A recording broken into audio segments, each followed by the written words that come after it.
Shalom, kembali lagi bersama saya Wong LA, ada di LA untuk jadi berkat bagi dunia ini. Satu kesempatan yang luar biasa kalau kita boleh memasuki kitab di Efesus yang sungguh luar biasa. Paulus memberikan satu teladan yang luar biasa dalam kehidupan kita, bagaimana dia mengutamakan Kristus dan gerejanya sebagai sesuatu yang utuh, sesuatu yang luar biasa. Merupakan satu hal yang luar biasa dalam kehidupan kita kalau kita bisa memahami arti Kristus dan gerejanya yang sesuatu yang luar biasa. Selamat membaca, selamat menikmati. Tuhan Yesus memberkati. Efesus pasal 5. Hidup sebagai anak-anak terang. Sebab itu jadilah penurut-penurut Allah, seperti anak-anak yang kekasih, dan hiduplah di dalam kasih, sebagaimana Kristus Yesus juga telah mengasihi kamu dan telah menyerahkan dirinya untuk kita sebagai persembahan dan korban yang harum bagi Allah. Tetapi percabulan dan rupa-rupa kecemaran atau keserakahan disebut saja pun jangan di antara kamu, sebagaimana sepatutnya bagi orang-orang kudus.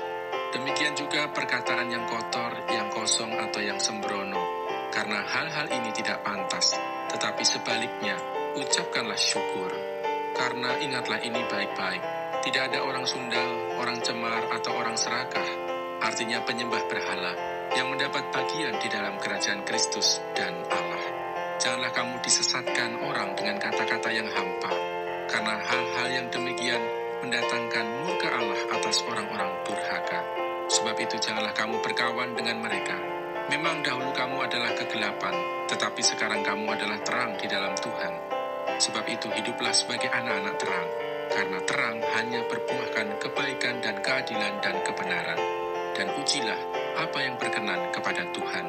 Janganlah turut mengambil bagian dalam perbuatan-perbuatan kegelapan yang tidak berbuahkan apa-apa, tetapi sebaliknya telanjangilah perbuatan-perbuatan itu. Sebab menyebutkan saja pun apa yang dibuat oleh mereka di tempat-tempat yang tersembunyi telah memalukan. Tetapi segala sesuatu yang sudah ditelanjangi oleh terang itu menjadi nampak, sebab semua yang nampak adalah terang.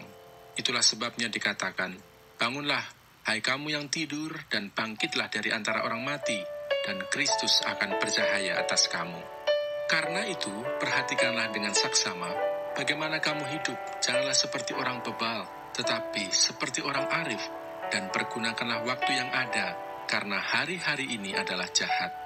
Sebab itu janganlah kamu bodoh, tetapi usahakanlah supaya kamu mengerti kehendak Tuhan.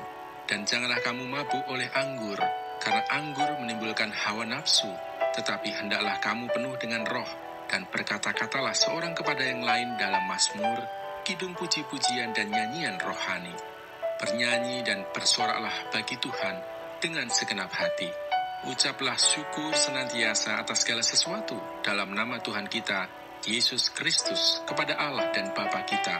Dan rendahkanlah dirimu seorang kepada yang lain di dalam takut akan Kristus. Kasih Kristus adalah dasar hidup suami istri. Hai istri, tunduklah kepada suamimu seperti kepada Tuhan. Karena suami adalah kepala istri, sama seperti Kristus adalah kepala jemaat. Dialah yang menyelamatkan tubuh. Karena itu sebagaimana jemaat tunduk kepada Kristus, demikian jugalah istri kepada suami dalam segala sesuatu. Hai suami, kasihilah istrimu sebagaimana Kristus telah mengasihi jemaat dan telah menyerahkan dirinya baginya untuk menguduskannya, sesudah ia menyucikannya dengan memandikannya dengan air dan firman, supaya dengan demikian ia menempatkan jemaat di hadapan dirinya dengan cemerlang, tanpa cacat atau kerut atau yang serupa itu, tetapi supaya jemaat kudus dan tidak tercela. Demikian juga suami harus mengasihi istrinya sama seperti tubuhnya sendiri. Siapa yang mengasihi istrinya, mengasihi dirinya sendiri. Sebab tidak pernah orang membenci tubuhnya sendiri, tetapi mengasuhnya dan merawatnya, sama seperti Kristus terhadap jemaat, karena kita adalah anggota tubuhnya. Sebab itu laki-laki akan meninggalkan ayahnya dan ibunya dan bersatu dengan istrinya, sehingga keduanya itu menjadi satu daging. Rahasia ini besar, tetapi yang aku maksudkan ialah hubungan Kristus dan jemaat. Bagaimanapun juga, bagi kamu masing-masing berlaku.